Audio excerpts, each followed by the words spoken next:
এই যে তুমি বাটার খেতে চেয়েছিলে না, তাই এই যে বাটার এনেছে, আমুলের বাটার, ছোট্ট একটা বাটার ছিল।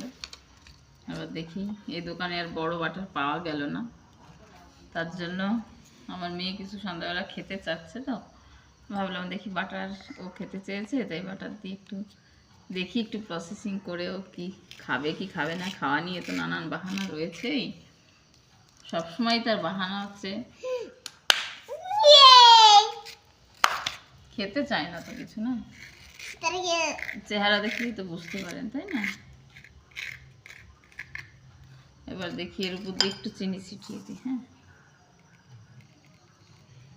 এবার শিয়ালদা স্টেশনে এই বাটার দিয়ে, বাটার লাগিয়ে মানে পাউরুটিটাকে একটু ছেঁকে বাটার দিয়ে চিনি দিয়ে এরকম একটা প্রিপারেশন দেয়, সেটাকে বাবা এটা কি আর লাগাবো না, এইটাই তুমি খেয়ে দেখো কেমন টেস্ট হয়েছে। ভালো হয়েছে নাকি? খুব ভালো, টেস্টি। দেখেছেন, এইভাবে তৈরি করে ছেলেমেয়ের মন রক্ষার জন্য অনেক কিছু করতে হয়, কিছু করার থাকে না, তার জন্য একটু করে দেখালাম। কেমন লাগলো জানাবেন। 80 টাটা।